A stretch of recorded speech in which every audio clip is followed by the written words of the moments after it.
Мы продолжаем программу «Бугун» и переходим уже к политическим темам. Сейчас хочу вам представить следующего гостя, представитель президента Украины в Крыму Борис Бабин. Селям алейкум, хош келдиныз, доброго дня. Доброго дня. Борис, прошло полгода с вашего назначения, и это ведомство начало работать после того, как крымско-татарские активисты вышли с требованием заставить ведомство работать, заменить госпожу Попович. Я хотела бы напомнить, как это было. Давайте посмотрим. У нас есть короткий лайв. Занимает место, протирает. Эта проблема сдвинулась с места наконец. Столько...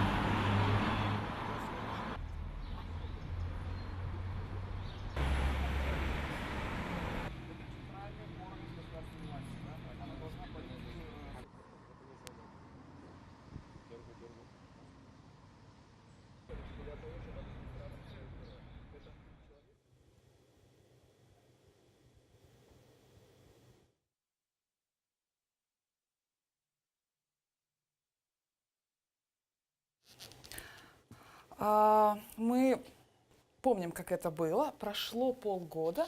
И какие шаги были реализованы? Прежде чем вы ответите на мой вопрос, я бы хотела, чтобы наши телезрители также участвовали, также присоединялись. На экране телефон, поэтому звоните и задавайте вопросы. Итак, какие первоочередные шаги были реализованы?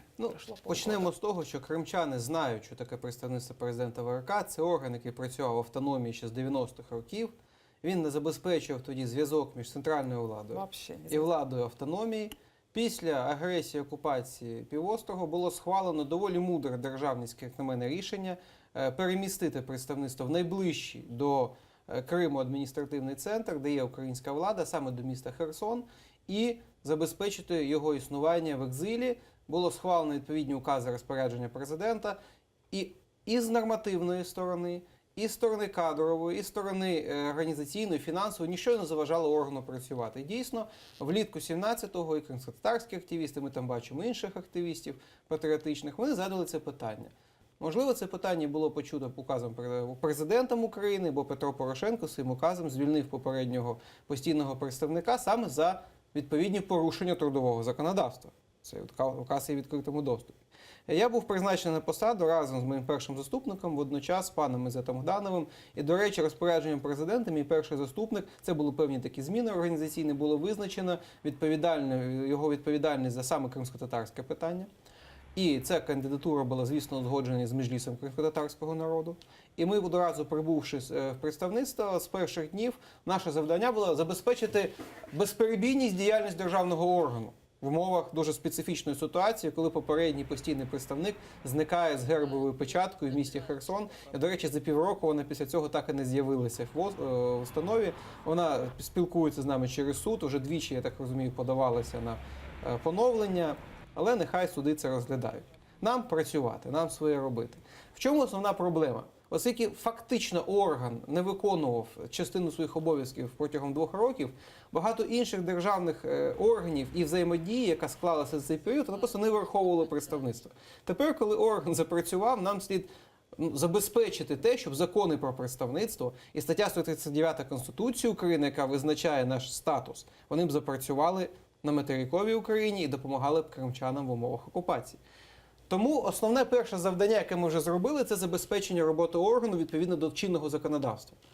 Ми шляхом тривалих, бюрократичних, змушених процедур, але ми мали йти шляхом законності, провели конкурс на керівника апарату, призначили нових державних службовців. Коли ми прийшли на посаду, там було 8 співробітників. Сьогодні там більше, ніж 20, бо штат представництва президента визначено указами президента. І це на сьогодні 28 вакансій. І от в березні ще будуть декілька конкурсів, якщо вони пройдуть успішно і люди займуть свої посади, у нас дуже прозорі конкурси, і ми абсолютно з рівною повагою ставимося до будь-кого, хто приходить і хоче працювати. Звісно, у нас є бажання, щоб кримчани працювали в цьому органі, громадяни України. У нас такі є. Зокрема, і представники кримськотатарського народу пройшли конкурс на окремі посади. Це нормальний процес, робочий, управлінський, він триває. Тобто орган ми запустили, і він зараз виконує свої функції. Які це функції? Це аналітика, огляд того, що відбувається щодо Криму. Це забезпечення дій з питань реінтеграції та деокупації півострова. тобто вжиття координації інших органів. Це допомога людям, координація дій тих самих органів, але щодо захисту і внутрішньопереміщених осіб, і населення, яке проживає на півострові. Вот, давайте пройдем по пунктам. По пунктам зараз По пунктам. давайте загальні великі, так кажуть, речі, а потім пройдемось по пунктам. Бо перше, плюсик нам такий, ну на трійку точно, орган запрацював. Другий великий плюсик з досягнень, вже таких, які можуть відчути люди, ми забезпечили переміщення Національної поліції в АРК та Севастополі з міста Одесу в Херсонську область. Ми це питання поставили перед нашим керівництвом, ситуацію обмалювали, і перед керівництвом МВС України. Бо ситуація странна. Є Крим, а є головне управління поліції з Криму, яке знаходиться в Одесі. Ну, можливо, ще в Львові можна було б зробити, чи в Ужгороді.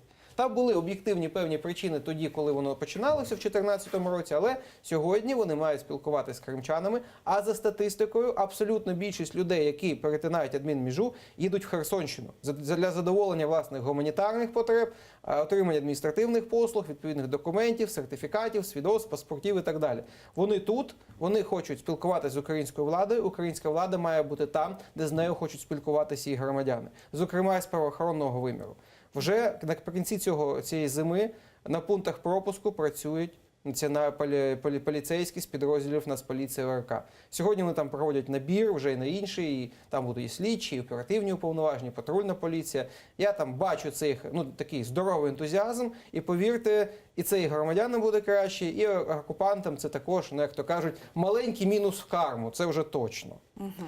Це перше таке досягнення, яке можна відчути. Друге досягнення, яке можна відчути цього весни, ми істотно посилюємо завдяки нашим зусиллям спроможність з надання адміністративних послуг у сфері паспортів. Основна проблема кримчан та пересічних громадян – отримати легальні українські документи. Да. І, на жаль, в умовах окупації в Криму це неможливо. Де вони отримують ці документи? В найближених районах. Якщо це внутрішньопереміщені особи, це може бути Львів, Одеса чи Київ. Але якщо це населення окупованої території, вони звертаються насамперед до підрозділів, які знаходяться в Херсонщині. Вот. Давайте вот сразу Абсолютно, перейдем к да. паспортам. Это на самом деле очень Абсолютно. большая проблема. Я знаю. Давайте перейдем, все-таки вот прямо здесь остановимся и перейдем к паспортизации.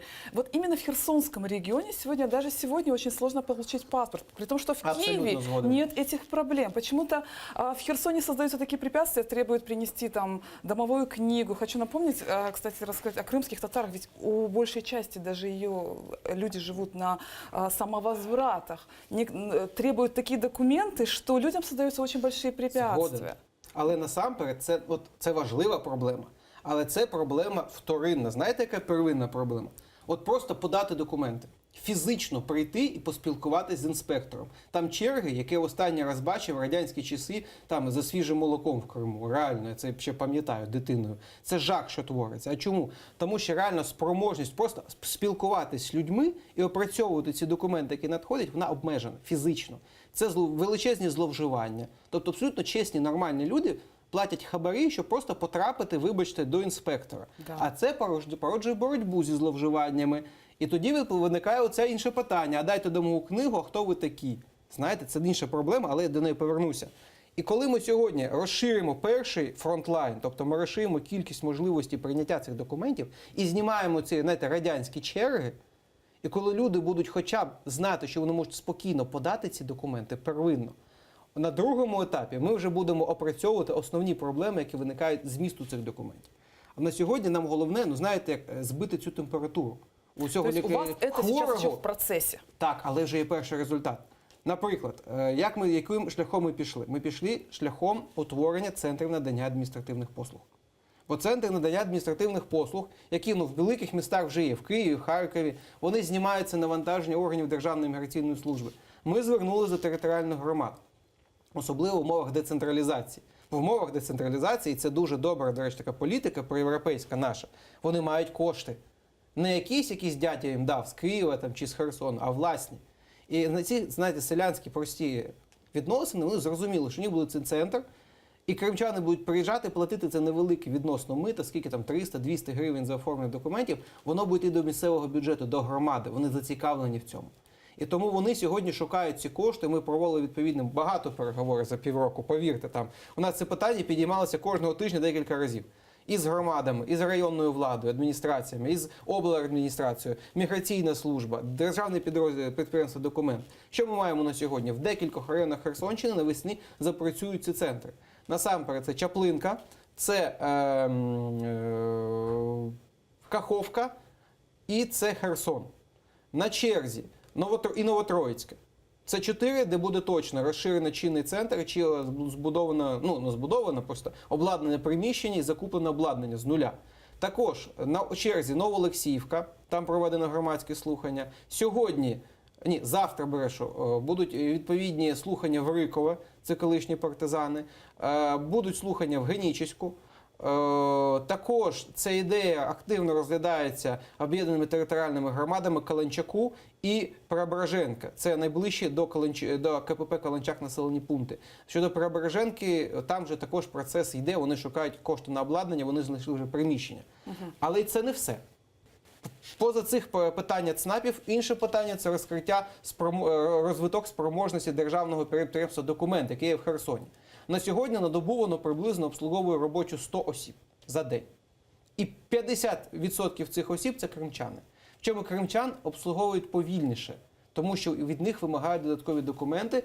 Зараз ми до цього повернемось. Але їх вимагають реально, і вони мають фізично сканувати. Це додатковий час. Фізично кримчанина обслуговувати трохи повільніше, ніж херсончанина. Тому вони навіть на свою проєктну можливість цього центру не можуть в Херсоні вийти. Вони там проєктно, скільки пам'ятаю, 150, а вони реально 100 роблять за день. Але вони розширюють кількість апаратів. До кінця весни вони збільшать їх в 5 разів там. В 5 разів. Я не хочу, як то кажуть, бути оптимістом, я не оптиміст, але те, що вдвічі збільшиться там спроможність по кримчанах, це точно, а може і втричі. Тобто всі, хто хоче сьогодні вирішити паспортні питання, пусть оставить це на весну. Нехай вже записуються, якщо є зараз вільний час, чого чекати. Можливо, там, де є вікна в електронних чергах, будь ласка. Але з весни це буде простіше вже, це однозначно. Оце для мене величезне досягнення. Зараз повертаючись до другої ситуації. Дійсно, є величезна проблема з ідентифікацією документів. Якого вона характеру? В Криму агресор захопив паспортні столи. Частина співробітників цих паспортних столів, вона з радістю побігла служити окупантам. І знаєте, окремі так звані правозахисники, які сьогодні бігають по материкових паспортних столах з пачками грошей та паспортів, вони звідси, як то кажуть, походженням з тих самих паспортистів в Криму. Ми це все прекрасно розуміємо. Але в такій ситуації, коли окупаційна влада має величезний ресурс бланків, штампів, печаток, оригіналів підписів, співробітників, які видавали ці паспорти до 2014 року, воно масово їх фальсифікує і закидає на материк власну агентуру, використовуючи ці бланки, ці печатки. На жаль, це об'єктивна реальність, кримчани – заложники ситуації, заручники. А ви для того, щоб ці питання допомогти їм вирішити. І тому, по-перше, що б я радив зробити в цій ситуації? По-перше, усім слід перейти на оформлення ID-карток. Не паспортів зразка 94-го року. ID-картки окупант підробити не може. Якщо у вас є сумніви, там є ваші дані, там хто коли одружений, отримав пай на землю, пишуть, знаєте, групу крові, що завгодно в цій книжці. Ці всі відомості можна перенести на довідку, коли ви вимагаєте в міграційній службі під час оформлення ID-картки, спеціальну довідку. Такий-то громадянин на заміну паспорту такого-то, де було те, отримав ID-картку, печатка, підпис. Але ID-картка, переклеювати фотографії зараз безглуздо. Бо з 19-го року все одно буде замінена ID-картки, і це просто витрачені нерви та час. Бо навіть якщо ви зараз переклеїте фото, ви все одно потім будете повторно ідентифікуватися, бо, повторююсь, оккупанты також можуть переклеїти це фото іншій людині. А вот как бы люди часто сталкиваются с такой проблемой, вот в паспорт не успели вклеить фотографию, а ведь нужно пересечь границу. Чтобы... Їх пропустять. Їх пропустять на материкову частину України. Усіх, навіть якщо, дивіться, ви громадян України, взагалі документів немає, що підтверджує особу. Якщо ви виїхали з Криму, наприклад, у вас якісь окупаційні осувайці. Українські прикордонники вас пропустять і будуть ідентифіковувати вашу особистість. Вони не мають права не пустити громадянина України на територію України з одної частини в іншу. Спокійненько люди проходять. Назад це питання, бо ви маєте оформити документ чи отримати анкету-довідку з фотографією в міграційній службі. Назад. Але з Криму вас випустять. І назад не випустять неповнолітню дитину без дозволу батьків. З Криму Ну, випустять. въехать можно и дальше решить. Далі рішить питання і бути готовим для цього на материковій Україні і повернутися вже з вирішеним питанням. Да. У нас есть звонок, мы вас слушаем. Добрый вечер. Алло. Здравствуйте. Здравствуйте. Задавайте свой вопрос. У меня вопрос вот следующий. Вопрос по поводу паспорта. Вопрос в том, что когда вот нам выдавали российские паспорта, забрали украинский паспорт. И вопрос сейчас состоит, проблема в том, что вот ребенка везти на операцию, и у ребенка, когда им обновляли, у них украинские метрики тоже забрали.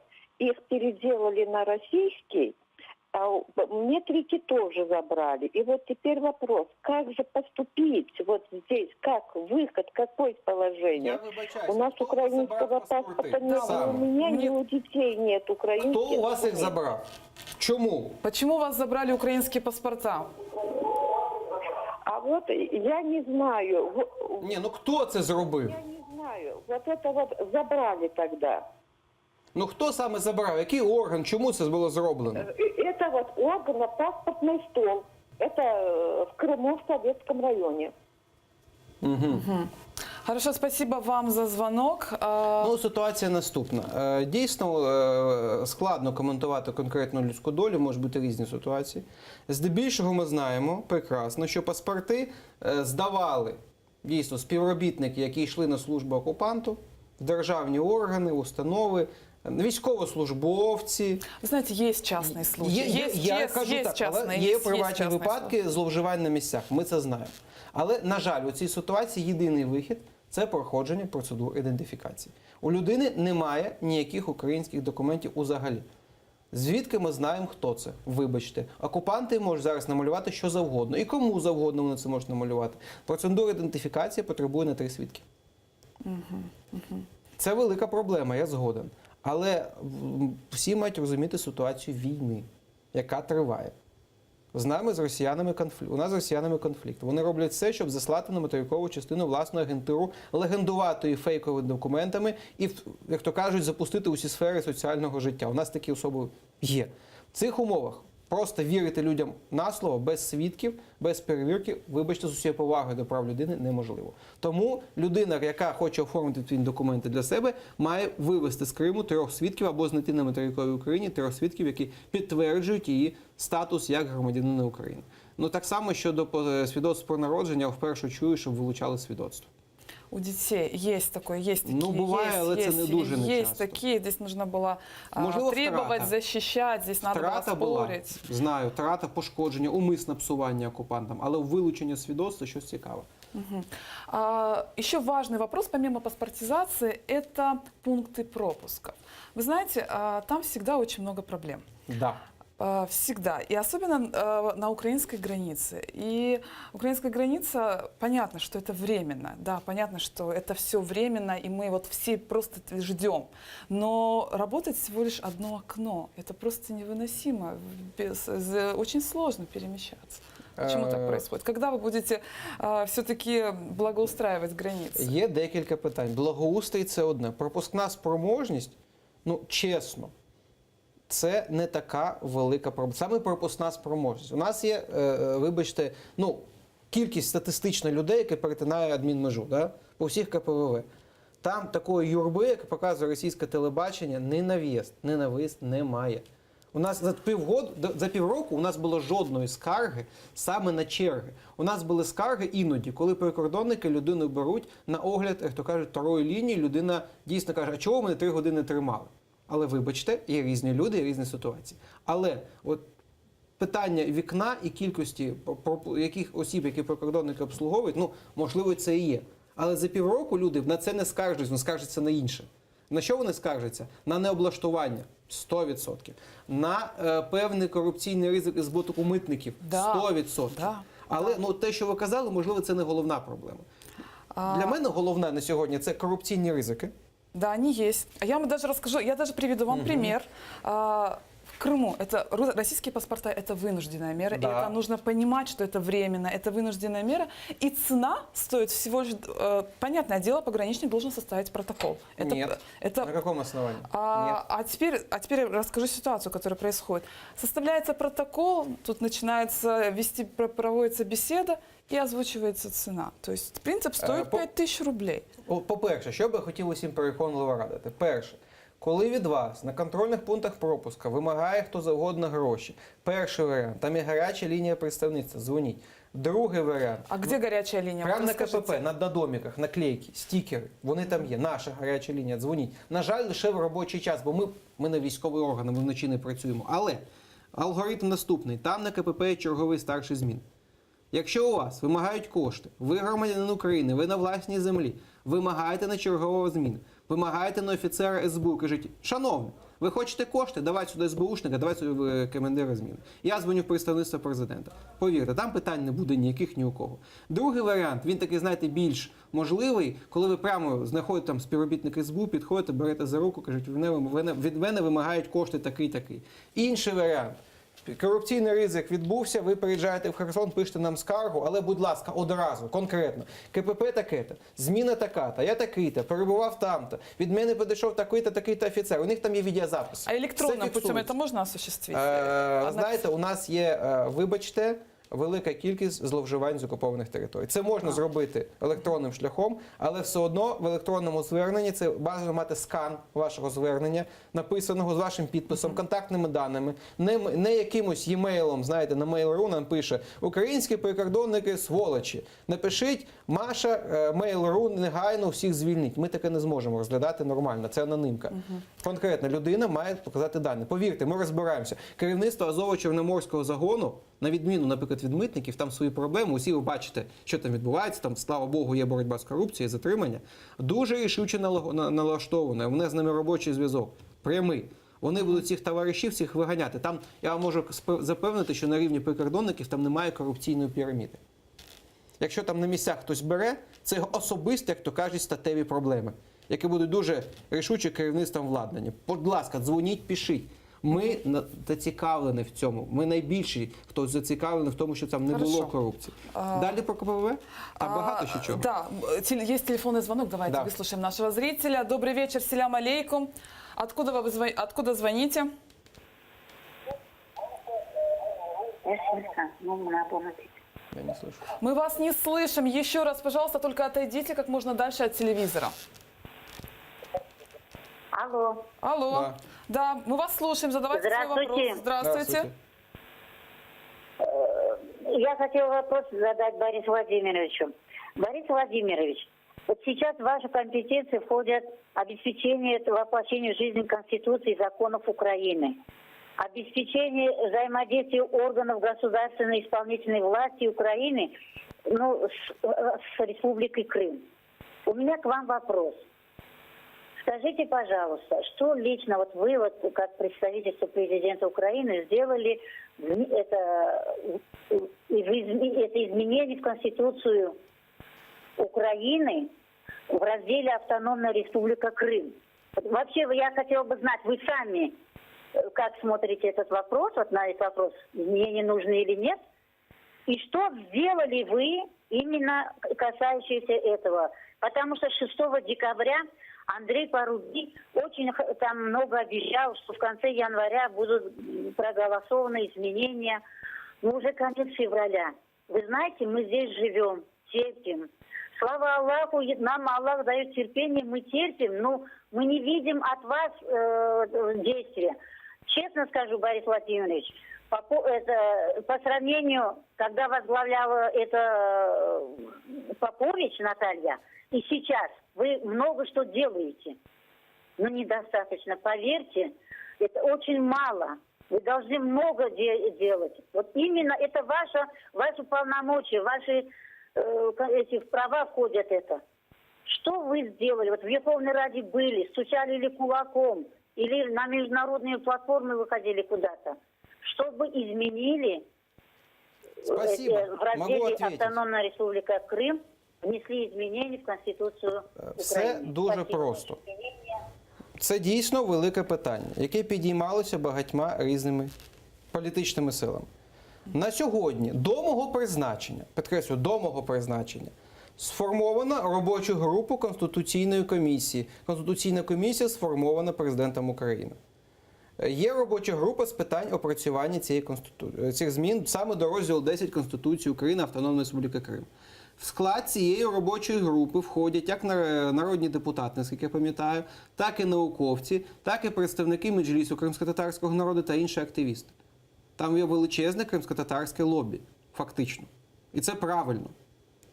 І тому на сьогодні усі чекають на той документ, який опрацює ця робоча група. Ми, як орган державної влади, не можемо за науковців, хоча я сам, наприклад, особисто науковець, але сьогодні я не можу виступати як науковець. Я я представник президента. І ми чекаємо на це рішення Конституційної комісії. Ми чекаємо на той остаточний проєкт, яка саме Конституційна комісія, якій це було доручено головою держави, виконує свій обов'язок. Там і голова робочої групи, професор Буткевич, там і члени робочої групи, підкреслюю, з участю членів Меджлісу кримськотатарського народу. Ми не бачимо цей проєкт на сьогодні. Я впевнений особисто, що він має бути, але коли ми його побачимо, тоді давайте його обговорювати. Просто уявіть собі ситуацію, вони там зараз працюють, а представництво президента каже, а у нас є ось проєкт власний. Ну ким ми будемо? Можливо, це неправильно. Я сам особисто це чекаю дуже сильно, повірте. Коли цей проєкт вийде з робочої групи і вийде з Конституційної комісії. На цей момент ми це моніторимо. Як тільки цей механізм запрацює далі, то Конституційна комісія, а далі буде чи законопроєкт від президента на Верховну Раду, чи депутатський на Верховну Раду. Ми будемо вже як орган влади, який має ці повноваження, працювати. На сьогодні я не користуюсь телефонним правом. Ми не дзвонимо вночі академікам і не кажемо, шановні, ну там давайте швидше пишіть. Ні. На жаль, чи на щастя, це відбувається так, як відбувається. Але підкреслюю, за декларацією прав корінних народів ООНівською, яку визнала Україна, кримськотатарський народ є корінним народом. Це перше. По-друге, за цією ж декларацією саме корінний народ має взяти участь у вигляді вільної, усвідомленої та попередньої згоди, свободного, осознанного і предварительного согласия на будь-які зміни щодо його статусу.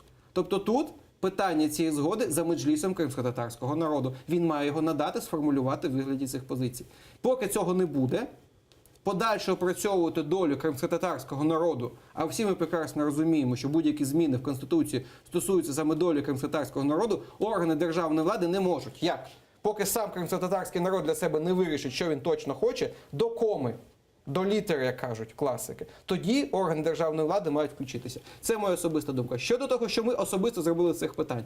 Ми, по-перше, вимагаємо від Мінкульту нарешті доопрацювати закон про корінні народи, який Мінкульт мав доопрацювати за планом дій щодо стратегії прав людини ще в 2016 році. У нас на сьогодні лютий 18-го, і тут же ми спокійно, як органу влади ставимо питання. Шановні, а що у вас там? Іде законопроект? Конституційні зміни добре, а просто, хоча б покажіть законопроект. Питання.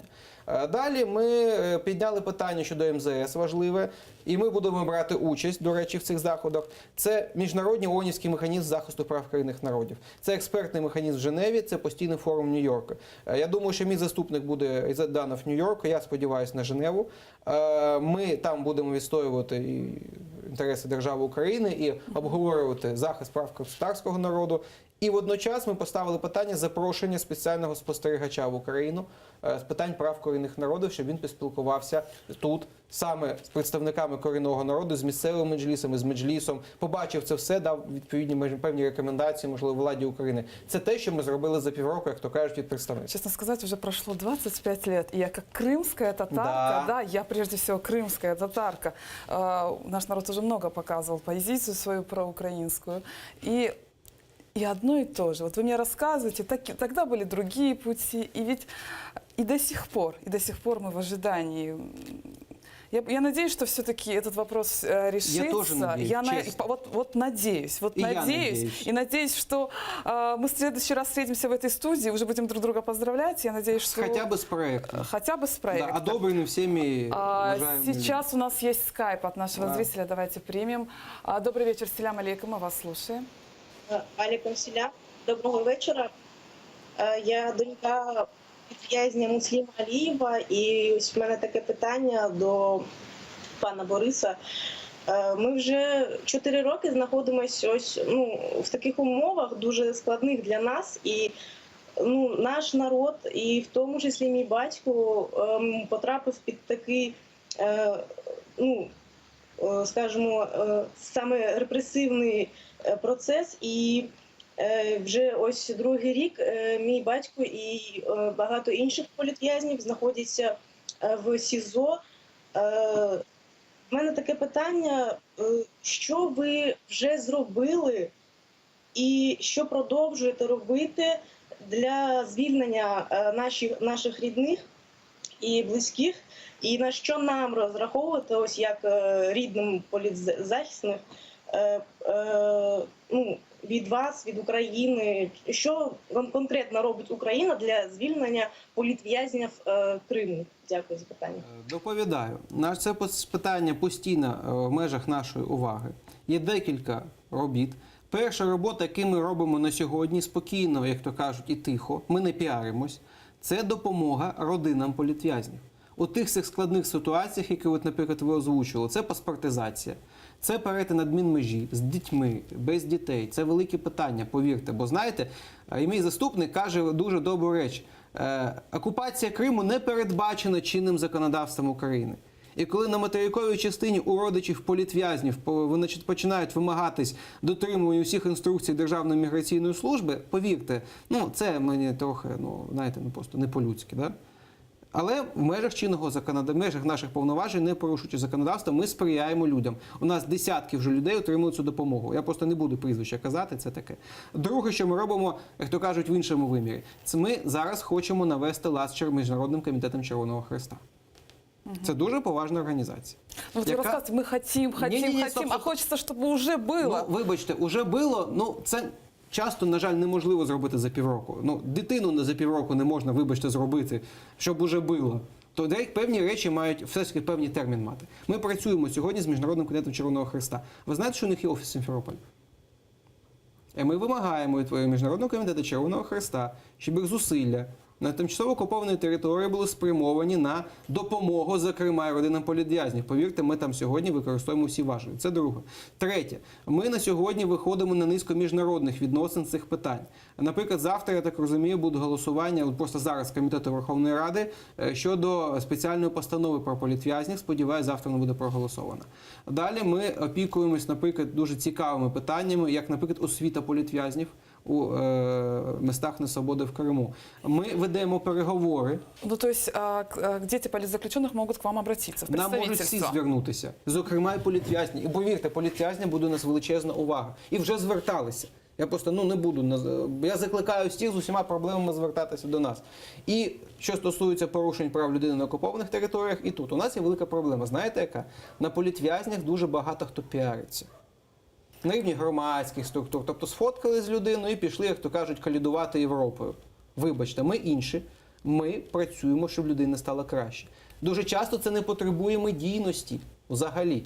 Питання допомоги. І ми готові також вести усі кейси цих людей, сприяти їм на подання на міжнародні інстанції і принагідно закликаю усіх родичів політв'язнів звертатися до нашої інституції. Також ми тісно співпрацюємо з МЗС з цих питань. У нас там двічі на місяць є питання зустрічей в МЗС, вони такі напівпублічні, напівприватні. Ми там обговорюємо поточну ситуацію. Але як на мене, ось особисто, що я бачу як вихід, це в'язні, це заручники, правильно? Те, що я ще раз привів, це стосується допомоги родинам. Це стосується, це паліатив. Це людину з клітки не Давайте витягне. примем еще один звонок из Крыма. Давайте. Мы вас слушаем. Салям алейкум. Алло, говорите. У меня такой вопрос. Хотел бы обратиться к вам с просьбой. Скажите, пожалуйста, я 97-го года рождения, родился в городе Бекабад, Ташкентской области. Есть свидетельство о рождении. Дело в том, что своевременно по семейным обстоятельствам не успел сделать украинский паспорт. Потом произошли эти события, и уже, сами понимаете, здесь возможности не было. Значит, у меня на руках есть только российский паспорт и свидетельство о рождении, где я записан как родившийся в Узбекистане. есть домовая книга, где я прописывался еще во времена Украины. Вот как мне сделать так, чтобы выехать на территорию материковой части Украины и получить паспорт гражданина Украины?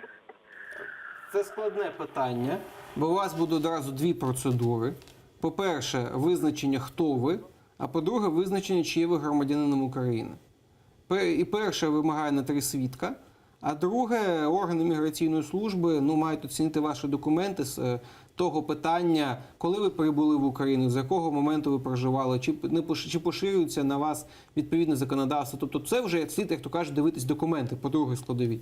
Якщо у вас будуть проблеми, звертайтеся до представництва. Можна на e-mail, але на e-mail знов-таки з усіма вашими зворотніми контактними даними. Чи якщо перебуваєте на материкову Україну, звертайтеся до нас. Можна повернутися до політв'язнів? Да, возвращаємося. Да, Дивіться, як на мене, що головне, це в'язні. Та сторона грається з ними як хоче, в принципі. Для неї норми права – це нічого. Їх нет. Якщо ми маємо в'язнів, ми маємо їх міняти.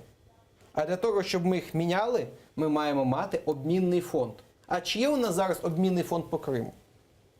З тих моментів, як ми зайшли в представництво, ми розпочали дуже наполегливо вимагати від цих правоохоронних органів не робити якісь гучні заяви, знаєте, там, підозра, знаєте кому в прямому ефірі, я не хочу це коментувати. А ми кажемо, шановні, а де реально затримані колаборантів? Де справи по 111-й не в прямий ефір в Крим, знаєте, там оголошуємо підозру шановному там, чи не шановному. А тут на материку у нас дуже багато кого цікавого. Ви їх як будете переслідувати? Ви всі бачите, що відбулося в останні місяці. Я не буду казати, чи нехай це з нами не зв'язано ніяк розумна людина зрозуміє ці затримання цих так званих міністрів і багатьох когось іншого. Ми маємо мати обмінний фонд. А далі ми цей обмінний фонд будемо ще, друге питання, це піарити. Бо росіяни мають знати, що на території материкової України, в містах несвободи, в наших тюрмах будуть відбувати дуже великі терміни їх співгромадяни, чи ті, якого вони вважають власними співгромадянами. І нехай ставить питання перед власною владою. А чому вона не хоче їх зміняти на громадських діячів з Криму, яких, в принципі, навіть російська пропаганда не може намалювати цим політв'язням здебільшого там чогось такого страшного. Екстремізм. Давайте мінятись, ми готові міняти баш на баш, там, терориста на так званого екстреміста. Ось я до цього, бо їх слід витаскувати звідси. А витаскувати, ми знаємо, що та влада, лише міжнародний тиск і лише обмін. Іншого вони просто не розуміють. Там відносини, знаєте, такі печерні. Ти мені, я тобі. І ми до цього готові. Але для цього ми маємо посилити ефективність наших правоохоронців. З того, що я розпочав, пам'ятаєте? І Нацполіція, і, сподіваюсь, прокуратура запрацює в цьому напрямку, СБУ вже працює. І інші працюють. Ось це рішення по суті проблеми, а не, знаєте, окремий піар на окремих поважних героях. У нас эфир заканчивается. Расскажите, пожалуйста, когда вы были последний раз в Крыму? Восені 13-го року. Когда в ближайшее время собираетесь посетить полуостров? Скоро. Скоріше, ніж на це сподівається окупаційна влада. И вкратце скажите о ваших ближайших планах. Найближчі плани – започаткувати робочу групу високого рівня в Києві на рівні заступників міністрів, щоб ми збиралися з кримських питань не на річницю окупації, раз на рік зібралися, піплакали і розійшлися, а з робочих питань щомісяця в адміністрації президента. Є повна згода керівництва країни на рівні президента, на рівні адміністрації з тим, що це потрібно, необхідно. Це буде запущено. Зараз ми напрацьовуємо план невідкладних дій з питань деокупації на 2 найближчих роки. Ми ставимо собі завдання публічні. І нехай суспільство в кінці 2019 року побачимо, що зроблено, а що ні. І поставить нам оцінку. На жаль, теж скоро, що я казав, це не 18-й рік. І тому ми маємо планувати собі. Ви сказали скоро. Скоро? Я ж не такий старий. І сподіваюся, що це буде не до того, як піду на пенсію цієї посади, повірте, значно раніше. Але на 2 найближчих роки ми реалісти, ми готуємо абсолютно чіткий план дій, щоб наприкінці 19-го вже визначитись, чи ми зробили все достатньо. Бо на сьогодні, щоб розмовляти навіть про деокупацію, ми маємо вийти на певний ноль, залити бетон на цей фундамент і стати на нього. А у нас сьогодні ще котлован не вирито. Ми зараз копаємо котлован, який 4 роки ніхто не робив. Спасибо вам большое. Я очень надеюсь, Я что все-таки ваши действия будут успешными. Спасибо, что пришли к нам. Я напомню нашим телезрителям, у нас в гостях был представитель президента Украины в Крыму Борис Бабин, а программу продолжит программа «Ахшам» с моей коллегой Алиной Блохиной. Будьте с АТР.